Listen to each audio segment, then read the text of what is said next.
नमस्कार, मी पंजाब डक. आज आहे 7 एप्रिल 2026.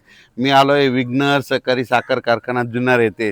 तर या ठिकाणी या कारखान्याचे चेअरमन साहेब सत्यशील दादा शेरकर त्यांनी या ठिकाणी बोललेलं होतं. तर काय झालं की प्रसारमाध्यमातून काय होऊ लागलं की यावर्षी 2026ला दुष्काळ पडणार आहे अशा बातम्या पसरत आहेत. तर ते म्हटले की तुम्ही आमच्या कारखान्यावर येऊन एकदा शेतकऱ्याची म्हणजे एक न्यूज द्यावी. तर आज आहे तर या ठिकाणी 2026ला मात्र सरासरी इतका पाऊस पडणार आहे, जेमतेम पडणार आहे. मात्र पिकाला लागेल तसा पडणार आहे. मात्र पिकं मात्र खूप चांगले येणार आहेत, म्हणून हा अंदाज 2026चा लक्षात यायचा. आज आहे 7 एप्रिल 2026. आजपासून जवळपास 20 तारखेपर्यंत तुमच्या जुन्नर तालुक्यामध्ये हवामान कोरडं राहणार आहे. पाऊस काय येणार नाही, त्याच्यामुळे काही चिंता करायची गरज नाही. पण त्याच्यानंतर काय होणार आहे, 21, 22, 23च्या दरम्यान मात्र जुन्नरच्या पलकडल्या साईडनं म्हणजे खाली घाटाकून पाऊस पुन्हा परत पावसाचं वातावरण तयार होणार आहे. म्हणून हा अंदाज जुन्नर तालुक्यातल्या शेतकऱ्यांनी लक्षात यायचा, कारण की या भागात असल्यामुळं या शेतकऱ्यांनी लक्षात यायचं. ज्यांचा कांदा असेल, गहू असेल, तर तुम्ही काय करा, 20 तारखेपर्यंत तुम्ही काढणीची तयारी ठेवा. राज्यात सांगायचं झालं तर पूर्व विदर्भ, पश्चिम विदर्भ, दक्षिण महाराष्ट्र, उत्तर महाराष्ट्र, कोकणपट्टी, खानदेश सगळीकडं 20 तारखेपर्यंत कसला पाऊस येणार नाही, काही चिंता करायची गरज नाही. फक्त मात्र उन्हाचा पारा वाढत जाणार आहे. चांगलं काही ठिकाणी 38 अंश, कुठं 39, कुठं 40, 41, 42, 43 अंशापर्यंत उन्हाचा पारा वाढणार आहे. म्हणून हा अंदाज देखील सर्व पूर्व विदर्भ, पश्चिम विदर्भ, दक्षिण महाराष्ट्र, उत्तर महाराष्ट्र, कोकणपट्टी, खानदेश, मराठवाड्यातल्या सर्व शेतकऱ्यांनी हा अंदाज लक्षात घ्यायचा. तसेच मी या जुन्नर तालुक्यामध्ये आहे म्हणून तुम्हाला एक सांगू इच्छितो. ह्या जुन्नरच्या पलीकडे कोकणपट्टी आहे.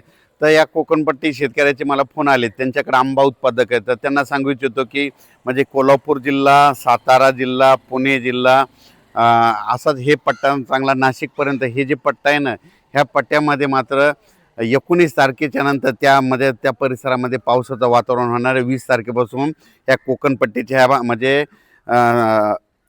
आपला या साताऱ्यापासून ते इकडं इगतपुरीपर्यंत ह्या पट्ट्यामध्ये पावसाचं वातावरण राहणार आहे. म्हणून ही अंदाज त्या कोकणातल्या सर्व शेतकऱ्यांना लक्षात घ्यायचा.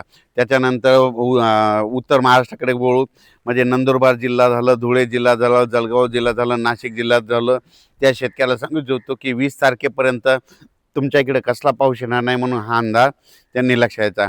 त्याच्यानंतर आपण मराठवाड्याकडे वळू.